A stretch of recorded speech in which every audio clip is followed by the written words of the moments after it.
For the throne of God above, I have a strong and perfect plea, a great high priest whose name is love, whoever lives and pleads for me. My name is graven on his hands, my name is written. Eclesiastes 2, do 12 ao 17, diz assim: Então passei a considerar a sabedoria e a loucura, e a estutícia. Que fará o homem que seguir ao rei? O mesmo que outros já fizeram. Então vi que a sabedoria é mais proveitosa do que a estutícia. Quanto à luz, traz mais proveito do que as trevas. Os olhos do sábio estão na sua cabeça, mas o estulto anda em trevas. Contudo, entendi que o mesmo lhe sucede a ambos. Pelo que disse eu comigo, como acontece ao estulto, assim me sucede a mim. Porque, pois, busquei eu mais a sabedoria. Então disse a mim mesmo que também isso era vaidade. Pois tanto do sábio como do estulto, a memória não durará para sempre. Pois, passado alguns dias, tudo cai no esquecimento. Morre o sábio, e da mesma sorte o estulto. Pelo que aborreci a vida, pois me foi penosa a obra que se faz debaixo do sol. Sim, tudo é vaidade e correr atrás do vento. Amém? Quem se lembra daquele filme chamado Curtindo a Vida Adoidado? Quantos aqui se lembram deste filme? Ele estreou em 11 de julho de 1986. O filme trata de um jovem que, para aproveitar a vida, ele finge que ele está doente, para matar a aula, porque assistir aula de química, matemática era algo muito chato. Então ele finge que ele está doente, como muitos adolescentes já fizeram isso, e aquele dia ele quer matar a aula junto com a sua namorada e seu melhor amigo. Só que acontece o seguinte: na cidade onde ele morava, as pessoas se mobilizam para ajudar ele num transplante de rim.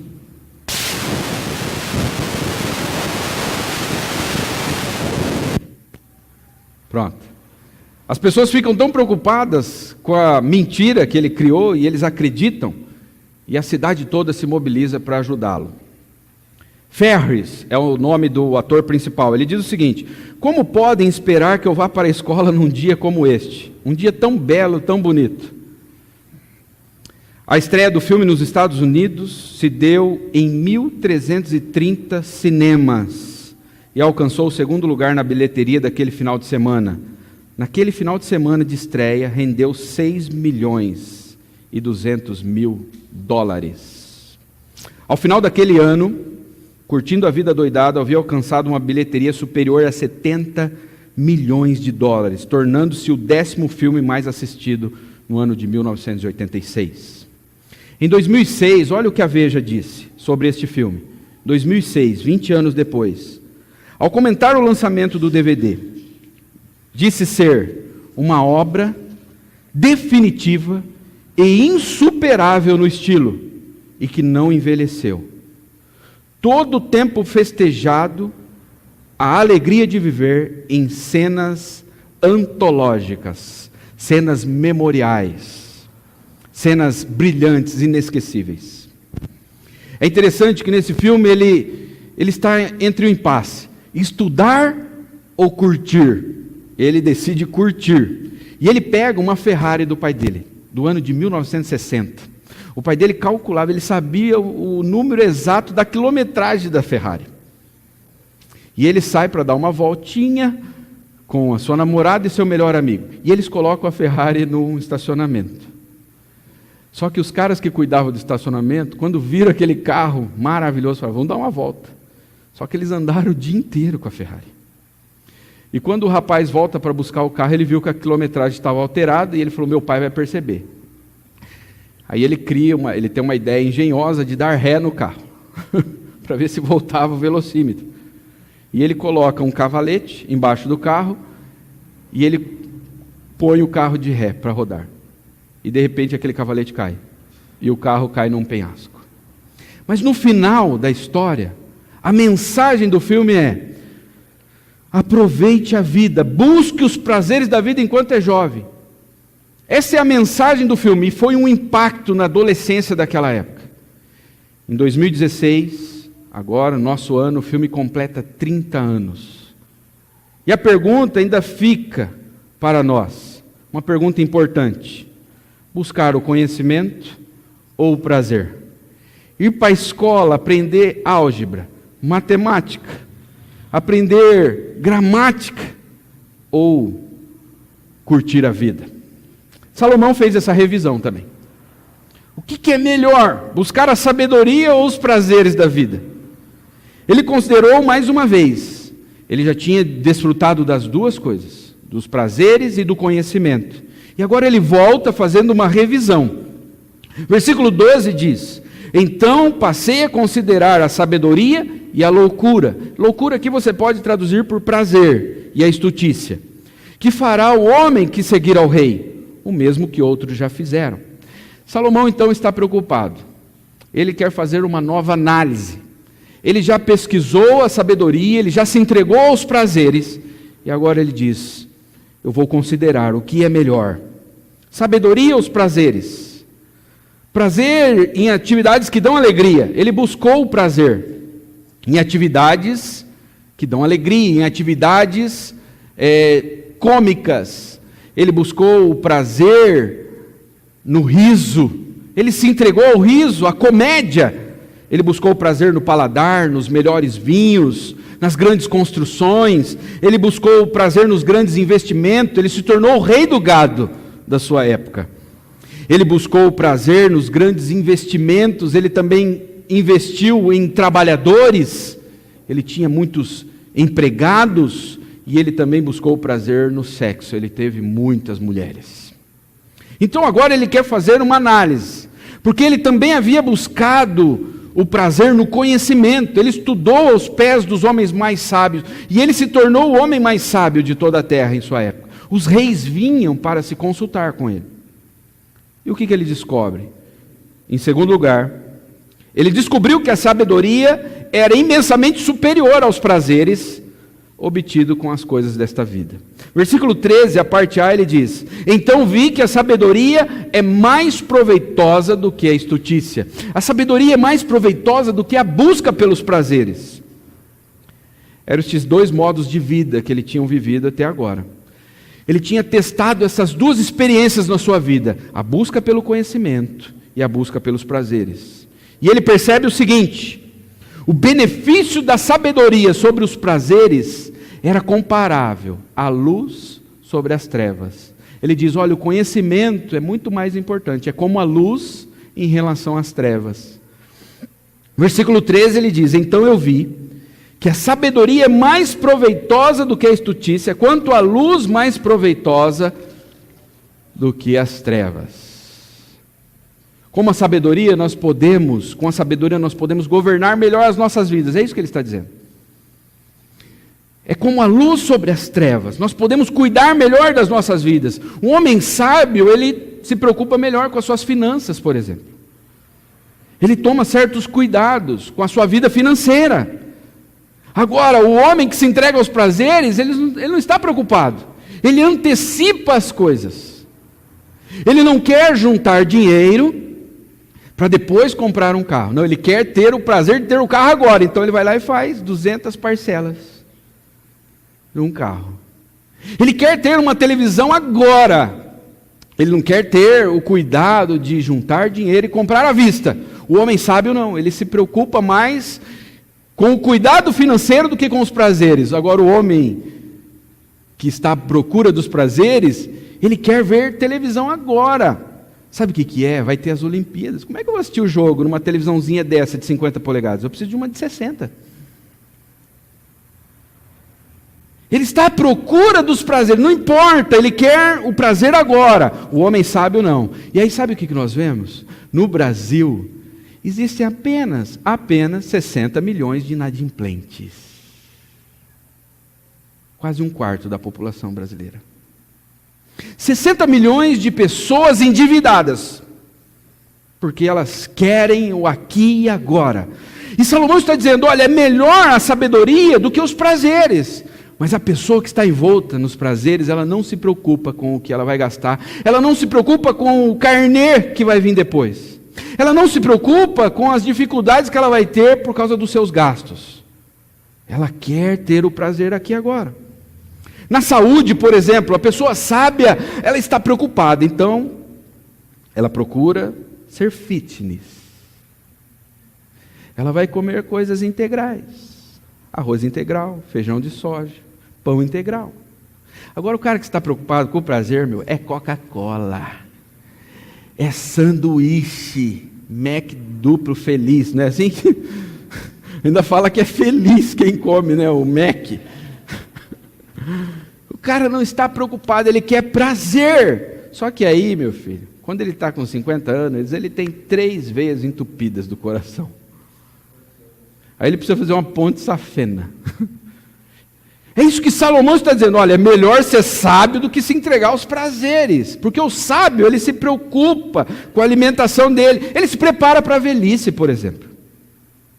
Ele faz uma aposentadoria, ele faz uma previdência privada, para que quando ele se tornar velho, se ele não tiver filhos para cuidar dele, ele está bem, amparado. Mas o cara que está à procura dos prazeres não está nem aí, ele quer gastar, ele não se preocupa que um dia ele vai estar velho, que um dia ele vai precisar de um bom plano de saúde. Ele não está preocupado com isso. O cara sábio, ele governa melhor a sua casa, a sua família, o seu casamento, os seus filhos. Salomão, ele calculou, ele falou, peraí, é melhor ser sábio do que se entregar aos prazeres.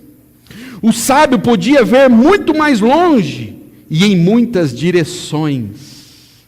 O sábio consegue ver, ele consegue se antecipar aos problemas, ele consegue ver longe, e ele consegue olhar em várias direções. Versículo 14, a parte A diz, os olhos do sábio estão na sua cabeça, mas o astuto anda em trevas, ele não vê nada. O cara que está à busca dos prazeres, ele não enxerga o futuro, ele só vê o aqui e agora, porque ele está envolto em trevas. O sábio, ele sabe quando começar e quando parar. Ele sabe quando ele deve investir em tal coisa que vai lhe render lucro, e quando ele deve parar com aquilo. Agora o louco, ele está embriagado no prazer. Ele não sabe a hora de começar, ele não sabe a hora de parar, ele quer curtir a vida adoidado. Ele não está preocupado com amanhã. O sábio, ele consegue ver longe, porque os seus olhos estão em sua cabeça. Ele consegue antecipar, ele consegue prever que vai vir uma crise, e que nós precisamos nos cuidar, guardar mais dinheiro agora, nos preocuparmos com a nossa saúde, em ter um bom plano de saúde. Ele consegue ver além, porque os seus olhos estão em sua cabeça. Ele consegue perceber que ele precisa investir mais na sua família, investir mais nos seus filhos, do que em prazeres. Em terceiro lugar, Salomão descobriu que a sabedoria não poderia nos isolar do sofrimento.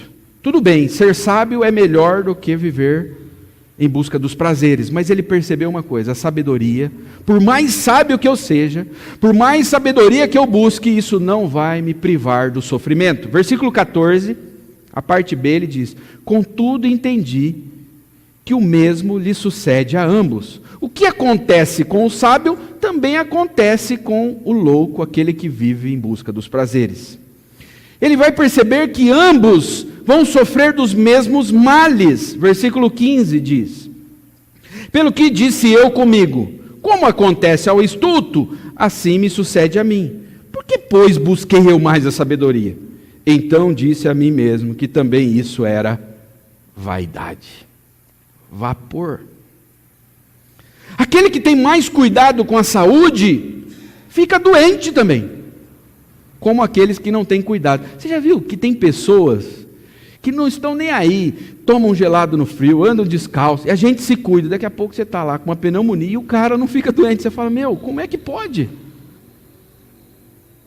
Porque a vida é assim, a gente se cuida da nossa alimentação, daqui a pouco aparece um câncer, e o cara que não está nem aí, que come torresmo, pururuca, que não se cuida, vive muitos anos. Eu estava vendo aquele homem, Oscar Niemeyer, ele fumava até os 100 anos e morreu com 100 e poucos anos. Aí você fala assim, eu nunca fumei, o cara nunca fumou, e aí aparece um câncer no pulmão. Salomão começou a observar isso, ele falou, não, então o que adianta eu buscar a sabedoria? Aqueles que têm mais cuidado e buscam a sabedoria também sofrem calamidades. Eles também enfrentam furacões. As explosões que teve agora, da chuva, dos ventos lá em Campinas. Existiam homens sábios e homens tolos ali. E todos foram atacados. A dengue, você vê pessoas sábias, pessoas com grande conhecimento, também são picadas pelo mosquito da dengue. Salomão começou a perceber isso. Pessoas sábias enfrentam terremotos junto com as tolas. São assaltados, mortos. Mateus 5,45 diz, porque ele faz raiar o seu sol sobre os maus e os bons, e derrama chuva sobre justos e injustos. E nós poderíamos traduzir, olha, Deus também faz com que os tsunamis da vida alcancem os justos e os injustos. Salmo 49, versículo 12 diz, o homem, mesmo que muito importante, não vive para sempre. O homem que é muito sábio, tem muitos diplomas, ele não vive para sempre. É como os animais que perecem. Salomão percebeu isso, que os males da vida, os sofrimentos da vida alcançam ambos. Alcançam aqueles que buscam mais a sabedoria, como aqueles que procuram viver para o prazer. Aí ele percebe uma outra coisa. Ambos serão esquecidos. Versículo 16 diz, pois tanto do sábio como do estulto, a memória não durará para sempre, pois passado alguns dias, tudo cai no esquecimento. Morre o sábio e da mesma sorte o estulto. Um dos maiores medos da nossa geração é o medo de ser esquecido, de não ser lembrado. Você se lembra o nome dos seus 4 avós? Os avós paternos, os avós maternos? Agora, você se lembra o nome dos pais dos seus avós? Dos seus bisavós? Você se lembra o nome dos pais dos seus bisavós? A maioria de nós não. Eles já foram esquecidos e não tem 100 anos que eles morreram. Isso vai acontecer com você também. Você será esquecido. É isso que Salomão percebeu. O cara que é muito sábio vai ser esquecido também. E o cara que se entregou aos prazeres também vai ser esquecido. Vocês sabiam que existe uma fobia em nossos dias? Chamada atazaragorafobia. É um nome estranho. Atazaragorafobia. É o medo de ser esquecido. E as pessoas estão vivendo um tipo de fobia de ser esquecido, um medo de ser esquecido. Percebam no Facebook, a gente quer deixar registrado tudo, o que a gente comeu, o que a gente vestiu, a gente quer deixar tudo registrado, a gente quer ser lembrado. Não só o Facebook, mas o selfie. Então a gente tira a foto de todos os ângulos, a gente vai fazer qualquer coisa e tira uma foto, porque é uma forma de a gente não ser esquecido. Há um medo no nosso coração de não sermos mais lembrados. E há um ditado, né? Quem não é visto, não é lembrado. Por isso que nós temos essa ânsia de estar sempre registrando as nossas atividades. Existe uma música chamada Forever Young, do grupo Alphaville. Olha o que ele diz. Eternamente jovem, eu quero ser eternamente jovem. Você realmente quer viver eternamente? Eternamente jovem? Aí olha o que ele diz, parece Salomão. Alguns são como a água, alguns são como o calor. Alguns são uma melodia, alguns são um ritmo. Cedo ou tarde, todos eles irão partir. Por que eles não permanecem jovens? Você percebe, há uma ânsia no coração dos homens. Eles querem ser eternamente jovens, mas no final todos irão partir. Você pode ser sábio ou tolo, no final você será esquecido como todos. Existe uma outra música chamada Sutilmente, do grupo Skank. Ele diz: enquanto eu estiver triste, simplesmente me abrace. Enquanto eu estiver louco, subitamente se afaste. Enquanto eu estiver bobo, sutilmente disfarce. Mas quando eu estiver morto, suplico que não me mate. Não, dentro de ti, dentro de ti. Sabe o que ele está dizendo? Não se esqueça de mim. Não me mate dentro de você. Eu te suplico por isso. Existem duas formas de morrer. Nós vamos experimentar esses dois tipos de morte. A morte física. E os filósofos diziam que a segunda forma de morrer é quando o seu nome é pronunciado pela última vez na terra. Esse dia vai chegar. E que não falarão mais o seu nome. Seus tataranetos não lembrarão qual é o seu nome. E é isso que Salomão percebeu. Versículo 16, a parte B, ele diz: morre o sábio, e da mesma sorte o estulto. Da mesma maneira. As nossas realizações, tudo aquilo que nós fazemos, as nossas realizações humanas, que nós achamos que vão durar para sempre, nós vamos perceber que elas são passageiras. Algumas realizações vão ficar lá, por muitos anos, mas as pessoas não vão se lembrar mais do teu nome. Quando você vai na Europa, você vê aquelas igrejas antigas, lindas, mas pergunte, qual é o nome do arquiteto? Ninguém se lembra mais.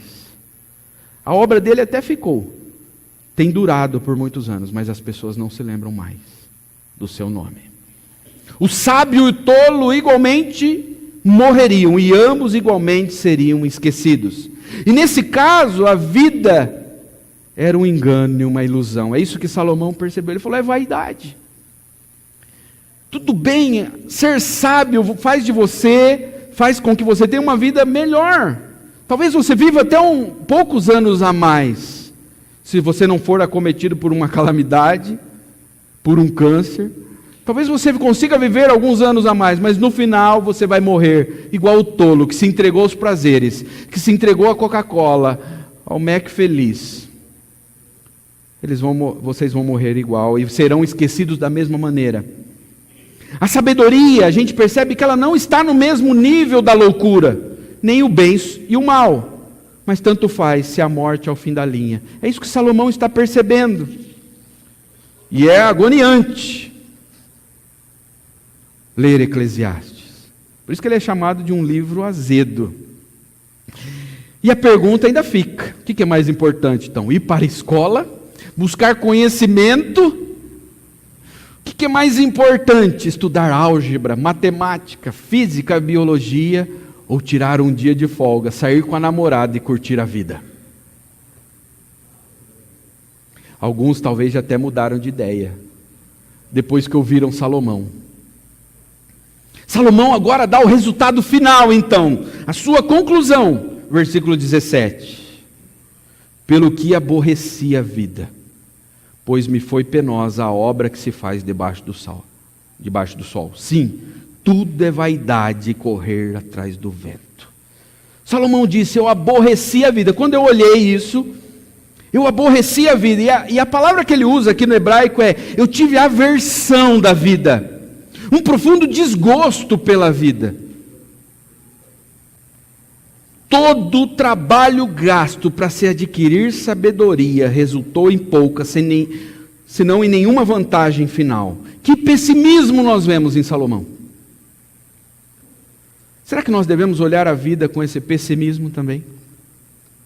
O que adianta eu me dedicar aos estudos? O que adianta eu privar a minha vida de alguns prazeres para que eu tenha uma saúde melhor? Eu deixar de usar açúcar, passar a usar agora adoçante? De que adianta tudo isso? Se no final todos nós vamos morrer e seremos esquecidos. Que pessimismo! Será que nós devemos olhar a vida dessa forma? Aí eu recorro a um outro poeta chamado Gonzaguinha. Ele diz: ah, meu Deus, Eu sei que a vida deveria ser bem melhor. Eu sei que a vida deveria ser melhor nesta terra, mas ela não é. Existem muitas calamidades, existem crises, problemas. E ele diz, eu sei que a vida deveria ser bem melhor. Mas ele diz, e será. A vida será melhor, mas ainda não é. Mas um dia ela será. Mas hoje ela não é tão boa assim. Existem muitas lutas, muitas dificuldades, doenças, pobreza. Existe o SUS lotado, que não pode nos atender. Mas aí ele diz uma coisa, mas isso não impede que eu repita. É bonita e é bonita. A vida é bonita, irmãos. Nós devemos desfrutar das coisas que Deus criou. Existem coisas belas neste mundo. Nós não podemos olhar para a vida como encontrando toda a nossa esperança nas coisas desta vida. Mas nós também não podemos negar as coisas boas desta vida. É uma tensão que nós vivemos. Existem muitas coisas boas nessa vida e nós devemos nos desfrutar delas. Mas nós não devemos colocar a nossa esperança nelas. Essa é a mensagem de Eclesiastes. Duas palavras se repetem muito aqui. Vocês já perceberam isso. A palavra vaidade, que tudo é um vapor. Por mais belo que as coisas sejam, por mais gratificantes que os prazeres dessa vida sejam, eles são como vapor, eles passam. Nós não conseguimos contê-los, nós não conseguimos guardá-los. Eles não duram para sempre, eles são como vapor. Então essa é a primeira palavra que se repete muito neste livro, e a outra é debaixo do sol. Nós não podemos olhar para a vida debaixo do sol e buscar sentido para as nossas vidas. É isso que o livro de Eclesiastes nos ensina. Se você olhar para as coisas belas desta vida, com o intuito de buscar sentido para a sua vida, você será um tolo. Você vai correr atrás do vento. Você deve olhar para as coisas belas desta vida e desfrutar delas, mas não colocar a sua esperança nelas. Você percebe isso? Essa tensão. Por quê? Porque tudo o que acontece debaixo do sol é passageiro, é como um vento, é isso que Salomão está dizendo. Então nós temos que buscar algo que está acima do sol. Colossenses capítulo 3, do versículo 1 ao 3 diz: portanto, já que vocês ressuscitaram com Cristo, procure as coisas que são do alto. Procure as coisas que estão acima do sol. E o que está acima do sol?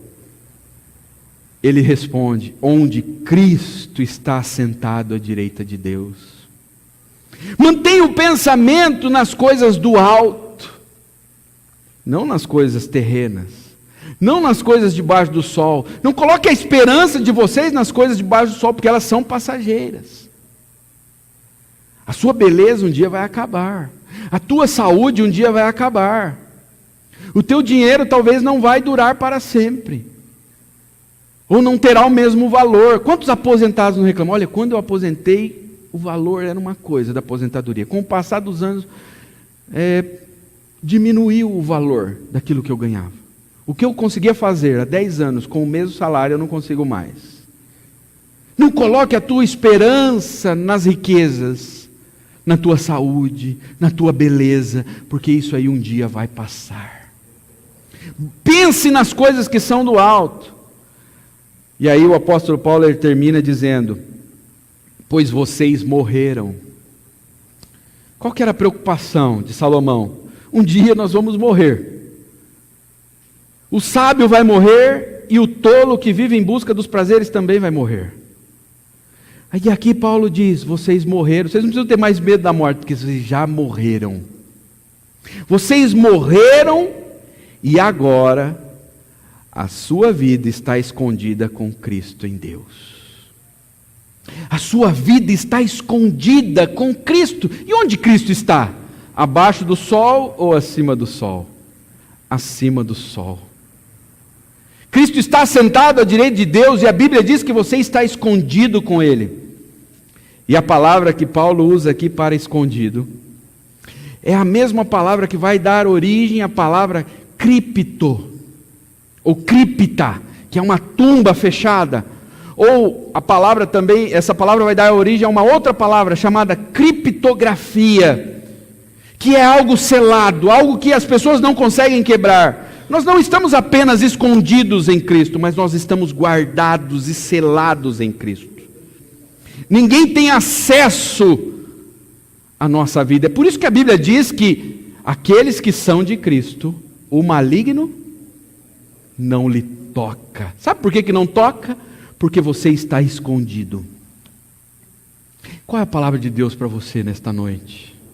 Talvez você tenha buscado o sentido da sua vida nas coisas que estão abaixo do sol. Você tem se entregado ao trabalho e acreditado que o teu trabalho vai ser a sua segurança. É aquilo que vai dar sentido à sua vida. Sabe como a Bíblia chama isso? Idolatria. Todas as vezes que nós depositamos a nossa esperança, a nossa confiança em algo que não é em Cristo, isso é idolatria. Talvez você pense assim: no dia em que eu casar, eu serei a pessoa mais feliz dessa terra. E você tem se dedicado a isso como a coisa mais importante da sua vida. Isso é idolatria, porque isso está abaixo do sol, isso é vaidade, vai passar.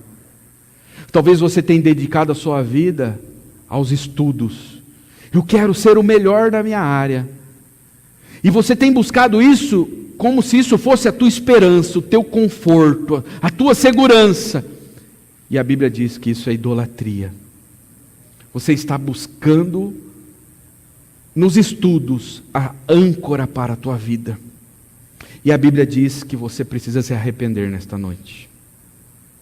Você precisa pedir perdão a Deus nesta noite. Porque você não foi feito para encontrar esperança, conforto, segurança nas coisas que estão abaixo do sol. Você foi feito para Deus. Agostinho disse isso lá no século IV. E ele diz assim, que o coração do homem está inquieto. E ele só vai encontrar descanso quando este coração descansar em Cristo. Se arrependa nesta noite, se você tem buscado nas coisas desta vida a esperança para a tua vida, o sentido para a tua vida. Existe um hino do cantor cristão que se chama Refúgio Verdadeiro. Olha o que diz essa letra: no poder de Cristo, o Mestre, meu Senhor, minha vida salva está. Do perigo que cercá-la, Ele poderá livrá-la. Seu poder eterno sempre a susterá. Abrigo eterno tenho no Salvador. Ele esconde a minha vida em seu poder. Se você entregar a sua vida a Cristo nesta noite, você estará escondido em Cristo. Você estará lacrado em Cristo, onde ninguém tem acesso à tua vida. Pastor, mas o que eu faço com os prazeres desta vida? Aproveite as coisas belas da vida. Aproveite com sabedoria. Faça uso de tudo aquilo que Deus deixou para nós. Coma as melhores comidas. Pegue tua esposa, vá para Gramado. E coma lá combo de fundi. Olha só. Vá para Gramado. Curta a vida com sabedoria. Não curta a vida doidado. Curta a vida com sabedoria. Desfrute. E depois de desfrutar, dobre os seus joelhos e louve a Deus pelas coisas belas, saborosas que Deus deixou para nós. Mas não coloque o seu coração nestas coisas. Não coloque a esperança da tua vida nestas coisas. Mas busque aquele que está acima do sol. Busque aquele que está acima do sol, para ser o sentido da tua vida. A vida debaixo do sol poderia ser bem melhor, mas um dia ela será. Sabe por quê? Porque aquele que está acima do sol, ele vai descer de novo para nos buscar. E ele vai transformar os nossos corpos mortais em corpos glorificados. E um dia nós o veremos face a face. E assim como ele é, nós também seremos. Vamos orar. Before the throne of God above, I have a strong and perfect plea, a great high priest whose name is love.